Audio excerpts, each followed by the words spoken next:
Oh, I don't know how I'm going to do what I'm about to do. I do it too much around these parts, man. Too much. Wait.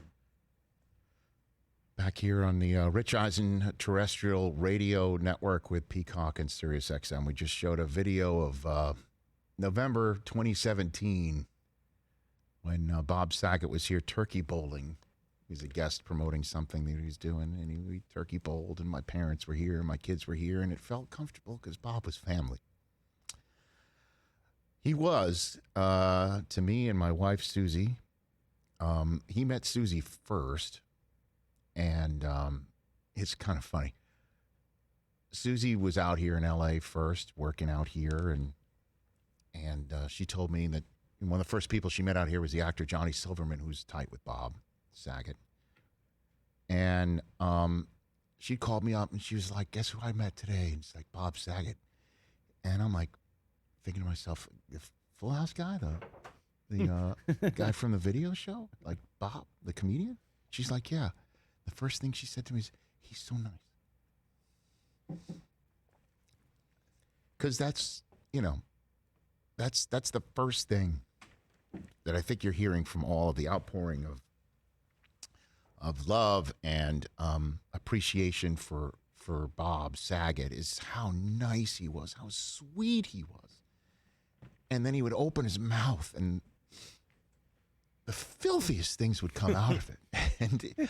And that was his style. That was his sense of humor. And it was so not the guy that you saw on America's Funniest Home Videos or you saw on Full House. But the Danny Tanner that you saw on Full House, that was him too, man.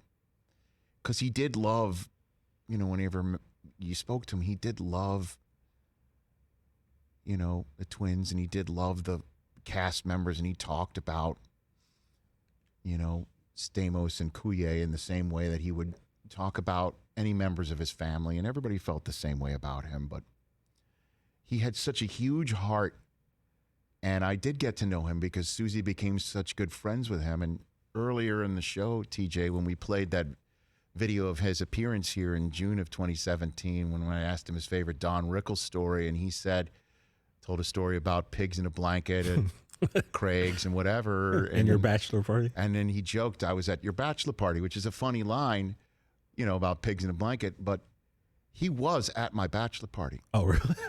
In Las Vegas, Nevada. Yeah.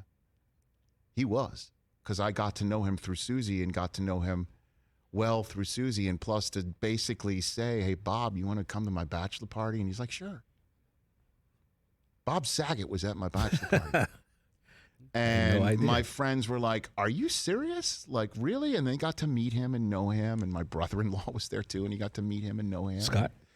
Yeah, and again, he was just so nice, and his heart was so big. And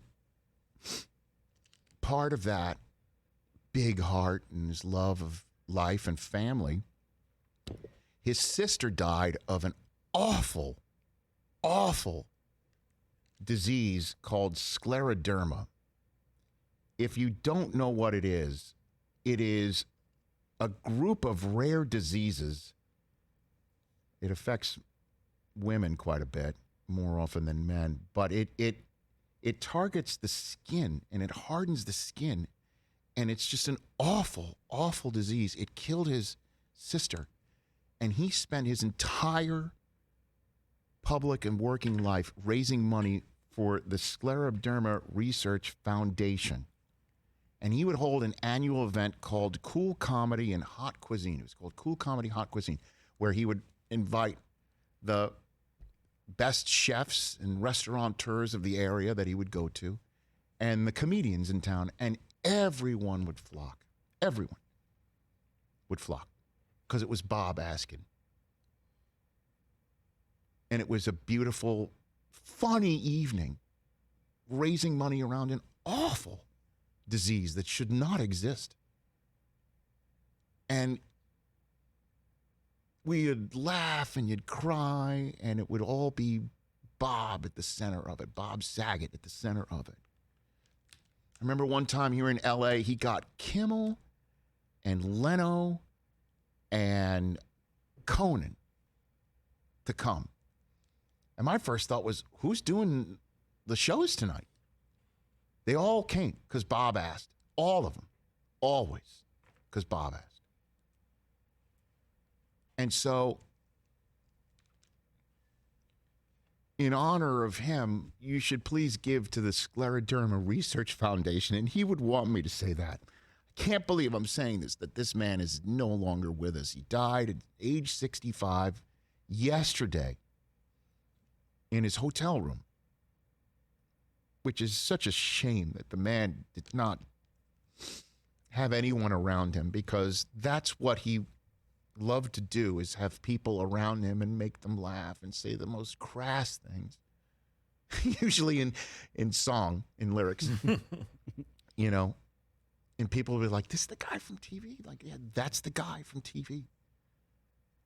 But it was also the guy from TV at the same time. And you saw, like, his last tweet, it was from Florida, where he was.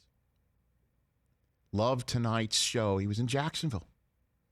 Appreciative audience. Thanks again. He thanked who opened for him. And that's what Bob was all about, is about helping other comedians, because so many helped him. You'll hear so many stories from comedians saying, Bob was there for me. He was a mentor. I had no idea I did a 2-hour set tonight. I'm happily addicted to this. And then he put the S word in there. And he wanted people to go to his website for the rest of his tour dates that he's not going to make now. And so it is such great solace that he passed after doing what he loved so much, which was making people laugh. And he was so great at that.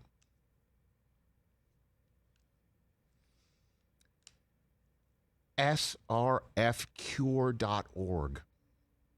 Scleroderma Research Foundation, nonprofit organization. That's what Bob would want, I bet. And he would want you to laugh and tell stories about him and stories about your mother and what he would want to do to her and stuff like that. It was just great to be able to call him friend and reach out to him. And Susie and I were making plans to have dinner with him in a couple weeks, and it's just unbelievable. That's the way I wanted to end this show. Love you, Bob Saget. May you rest in peace.